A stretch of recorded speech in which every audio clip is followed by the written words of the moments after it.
Anemia is one important topic in hematology.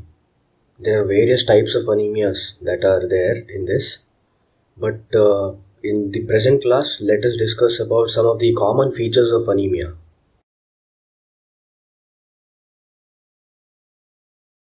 Anemia is defined as reduction in the oxygen carrying capacity of blood below the level that is expected for the healthy people of same age, gender in the same environment.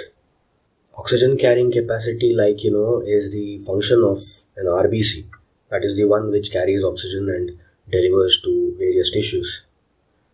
And one more thing you have to know is the hemoglobin quantity varies according to age, gender, and environment. Talking about age related changes in hemoglobin, a newborn will have very high hemoglobin as compared to an adult individual. Coming to the gender, we all know that males will have slightly higher hemoglobin as compared to females, about 1 gram or so. And environment, if we talk about someone who lives at a high altitude place, for example, Kashmir, will obviously have more hemoglobin as compared to someone living in Mangalore. So that is why those three features are important when you are comparing the hemoglobin levels. When we talk about anemias in adult population, adult male is said to be anemic if his hemoglobin is less than 13 gram per deciliter, which is to say that his normal hemoglobin in adult male should be more than 13 gram per deciliter. Anemia in females is called when their hemoglobin level is less than 12 gram, or which indirectly implies that normal hemoglobin in an adult female should be more than 12.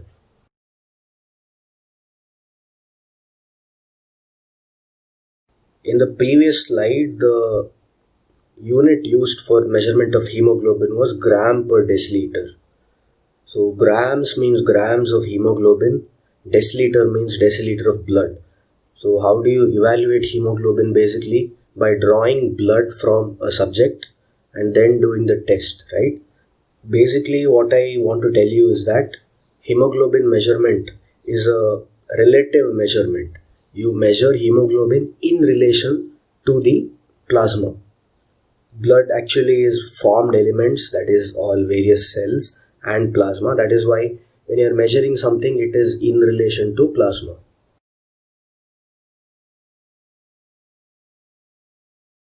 We'll use the concept of measuring hemoglobin in terms of gram per deciliter here. So what will happen in hemodilution? So hemodilution basically means that plasma volume has increased.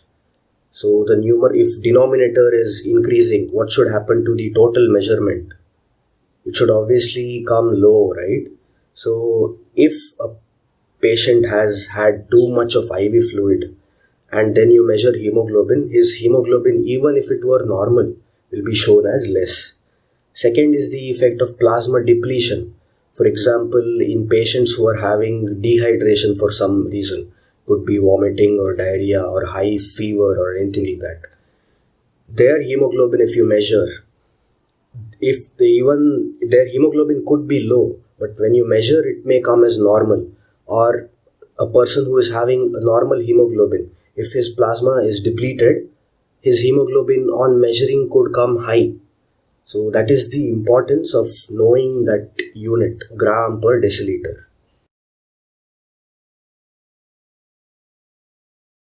Let us now have a look into some of the parameters which are used to define anemia or to detect anemia.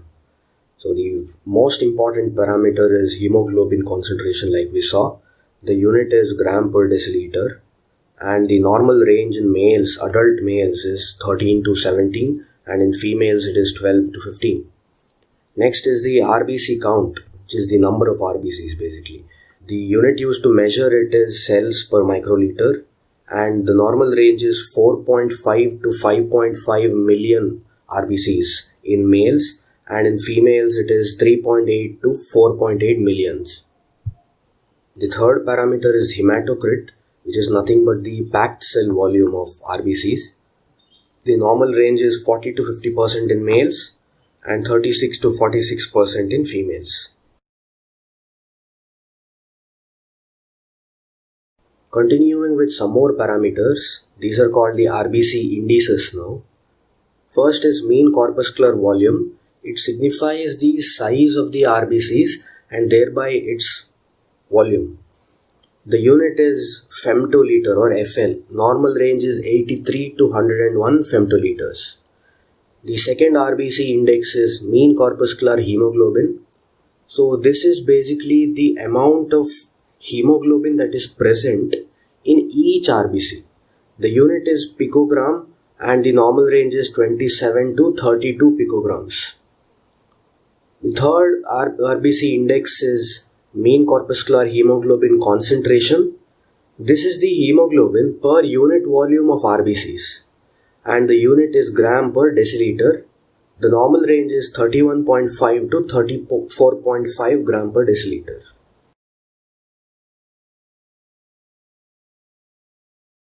RDW is one more RBC index, red cell distribution width basically. It denotes the variation of size from the distribution of size from the smallest to the largest RBC. For example, if you take all RBCs in a blood sample, you arrange it size wise from the smallest to the largest. The range that you get, that is nothing but the red cell distribution width. In normal individuals, the RDW is 11.6 to 14%. In some cases, for example, mainly it is iron deficiency anemia. RDW plays a very important role in the diagnosis. It will be very high in cases of iron deficiency anemias.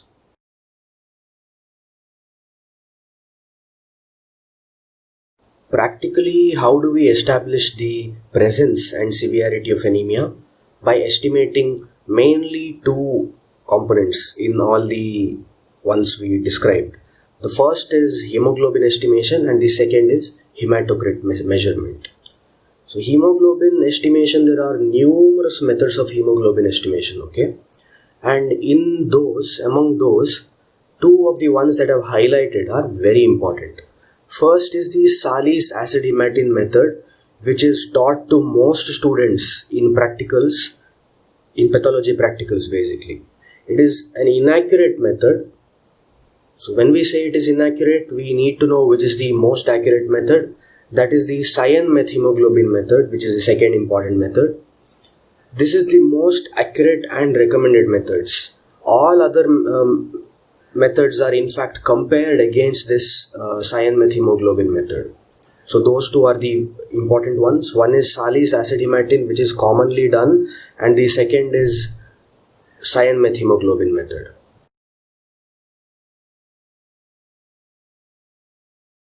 If you give your blood to any lab for measuring hemoglobin, they will process the blood in what is known as an autoanalyzer. So autoanalyzer is basically a machine to which you feed blood and it will give you the results. So these autoanalyzers commonly function using this method of hemoglobin estimation called sodium lauryl sulfate method. Using the methods of estimation of hemoglobin, we can assess the hemoglobin value. Once we assess the hemoglobin value, we can assign a severity for that patient as to how severe his anemia is. So how do we assign the severity? That is by using this table. A patient is said to have mild anemia if his hemoglobin varies from the lower limit of normal, that is 12 in females and 13 in males, until 10. He or she is said to have moderate anemia if the hemoglobin level varies between 7 to 10 gram per deciliter, and severe anemia if hemoglobin is less than 7 gram per deciliter.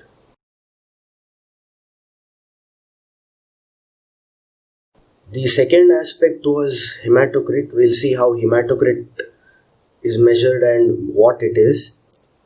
Hematocrit, like I told you, is basically the packed cell volume of RBCs in the blood sample. What I mean by this is, if you take a blood sample and you separate out all other components, namely plasma WBCs and platelets, and you only measure the column, the length of the column of RBCs, then that is your hematocrit. So how will it vary basically? Normally you see there is plasma buffy coat. Buffy coat means WBCs and platelet layer, and then red cell layer is there. In anemia, obviously the number of RBCs also you expect to reduce. So that is why the hematocrit is reduced in anemia. In polycythemia, RBCs increases, number of RBCs increases. That is why the column of the RBC is increased here. So this is done using a tube called Wintrop's tube. However, these days smaller and thinner tubes called microhematocrit tubes are also being used.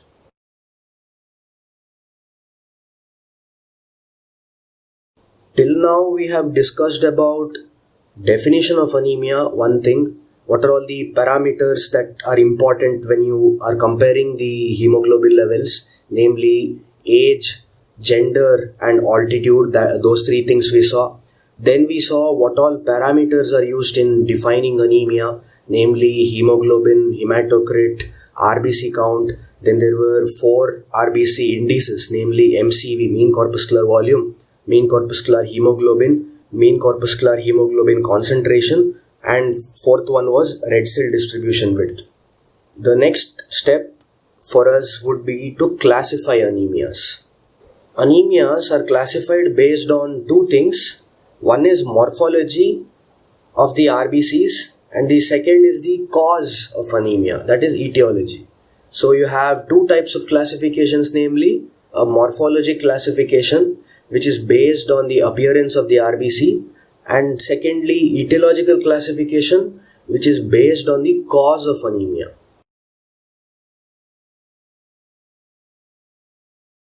Let's have a look into the morphology classification. So morphological classification is based on, one is the size of RBC, second thing is the hemoglobinization of the RBC. In the previous class I had told you that you compare, how do you say if the size of RBC is normal or not? By comparing it with the size of the nucleus of a small lymphocyte, correct? So if an RBC is smaller than the size of the nucleus of a small lymphocyte, then you call it RBC microcytic.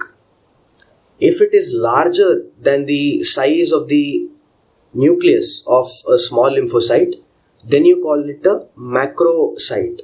That's a large RBC. Now what do we call an RBC, the size of which is same as that of nucleus of a small lymphocyte?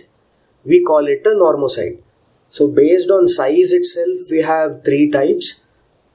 Same size is normocytic, small size is microcytic, and large size is macrocytic. Now we have to add hemoglobinization. So by virtue of its biconcave shape, there is a central pallor or a central white colored area. We saw this in the last class.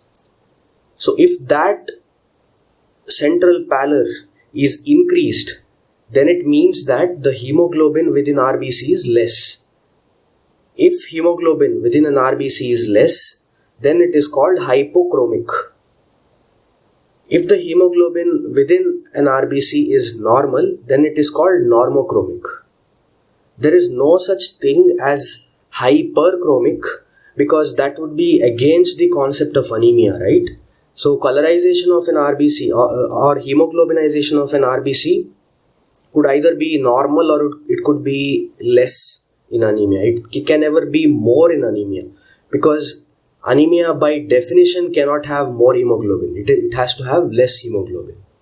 When we club the variations in size and variations in hemoglobin, we end up with 3 types of pictures.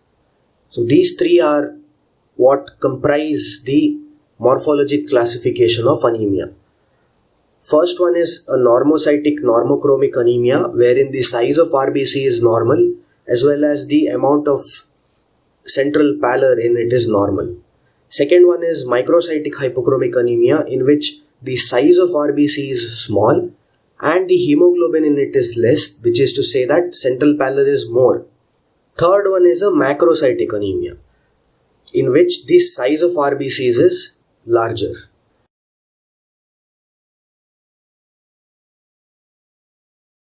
Moving on with the etiological classification of anemia. There are three broad categories in this. The first is blood loss. Obviously, when there is blood loss, there will be an anemia. The second is decreased RBC production. So these RBCs are being produced in bone marrow, right? If there is some problem in the production of RBC, then there will be anemia. Third one is increased RBC destruction. So RBCs are getting removed from the blood prematurely. Then that also will give rise to anemia. These are the three broad classifications. We'll have a look into the diseases which are present under these three categories.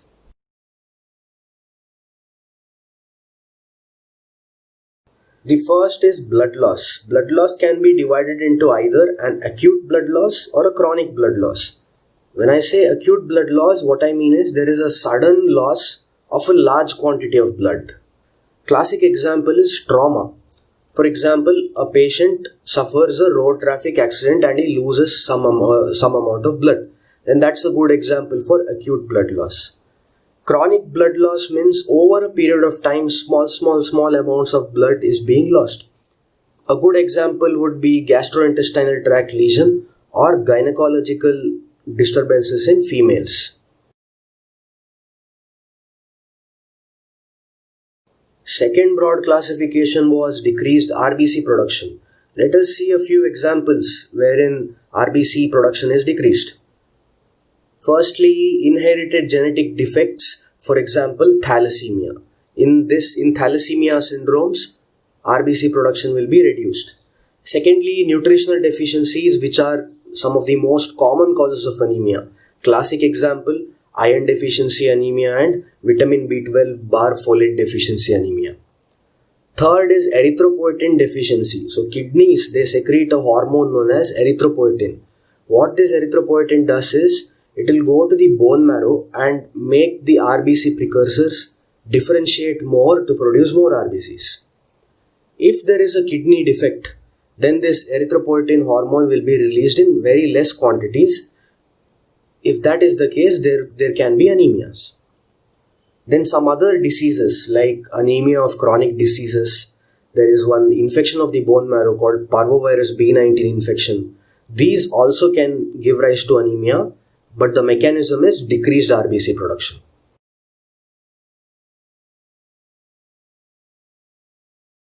Third broad category is increased RBC destruction.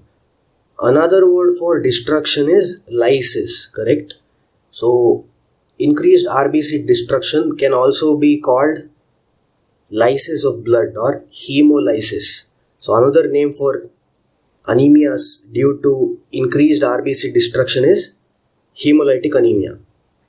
Let us see some examples of hemolytic anemia.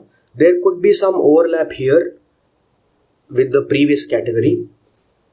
Firstly, inherited genetic defects, hereditary spherocytosis, hereditary elliptocytosis. Then hemoglobin abnormalities like thalassemia, sickle cell anemia. So in the previous list also you saw thalassemia, correct? So thalassemia will lead to reduced RBC production also and increased RBC destruction also. Some other examples we can remember. One is infection, that is malaria. Then you can remember sequestration or hypersplenism. So normally RBCs get destroyed in spleen, right? What will happen if there is a disease in which the size of the spleen increases? Then obviously the number of RBCs undergoing destruction in the spleen will increase. That is one example. That is what is hypersplenism.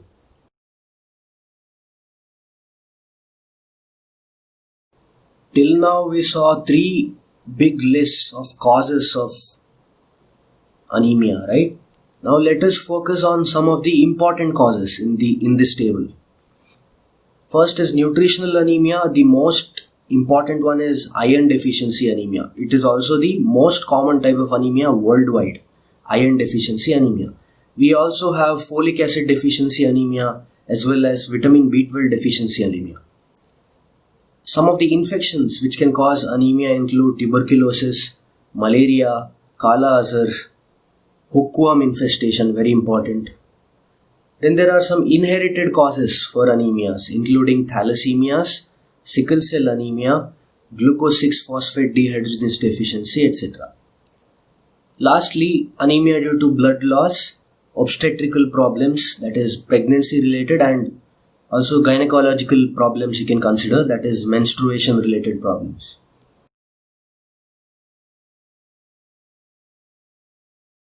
Let us discuss now some of the clinical features which aid in the diagnosis of anemia. Firstly, symptoms versus signs.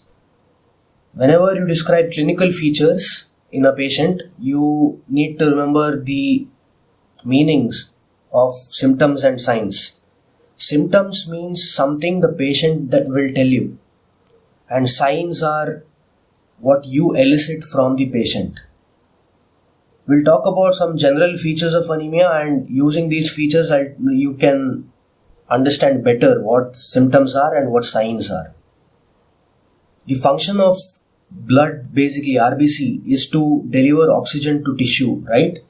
So these are all some of the features which you are able to see due to lack of RBCs or less hemoglobin, basically.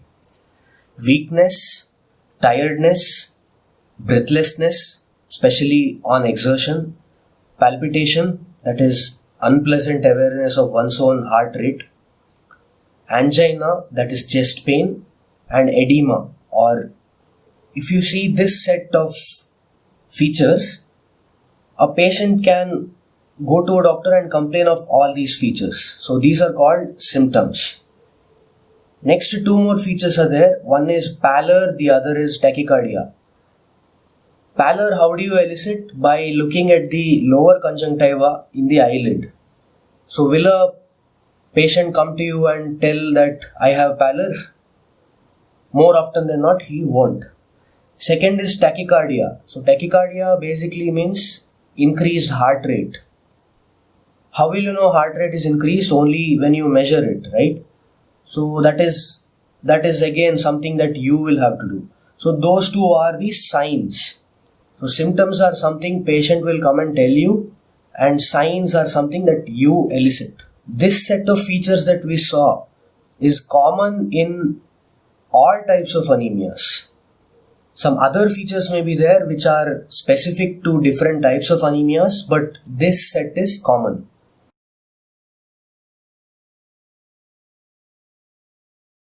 With the set of clinical features we saw in the previous slide, we know if a patient has anemia or not, correct? Once we know that he has anemia, we should try to elicit some other findings which will help us find out the cause of what the anemia is due to. For that we ask various questions, like one is age. Gender we don't ask, we'll get to know what it is.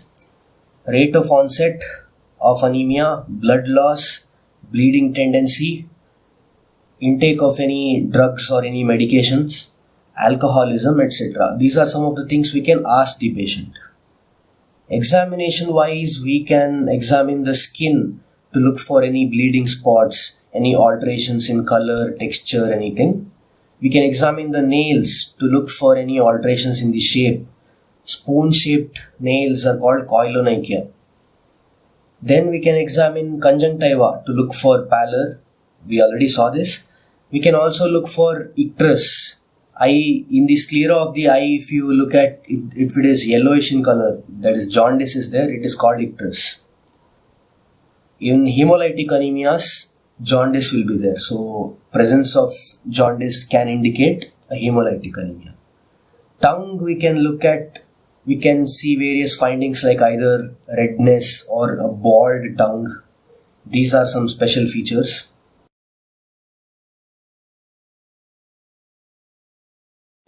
We can examine the abdomen of the patient to see if the patient has either enlarged liver or enlarged spleen or any other fluid in the abdomen. We can measure blood pressure to see if the patient has hypertension. Hypertension can give rise to kidney disease, right? And if kidney disease is there, erythropoietin levels will become low. That itself can give rise to anemia. We can assess the lymph nodes of the patient if he has any lymph node enlargement.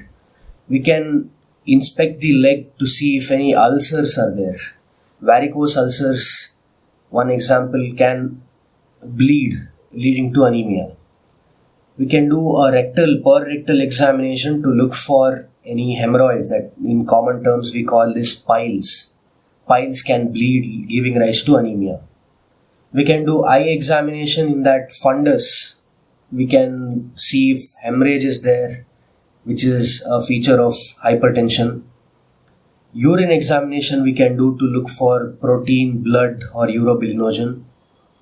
So this is how you evaluate a patient suffering from anemia to look for cause.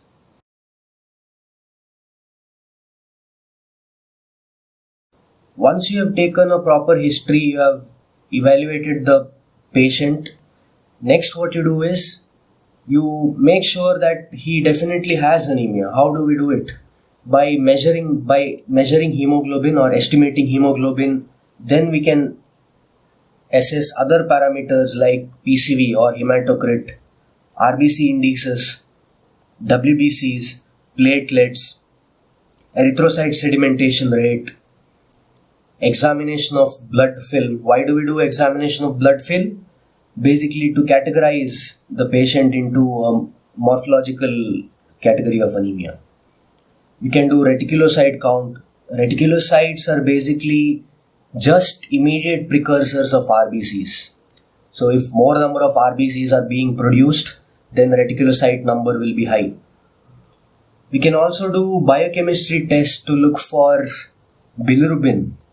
High bilirubin in a patient who has anemia, then you can suspect a hemolytic anemia.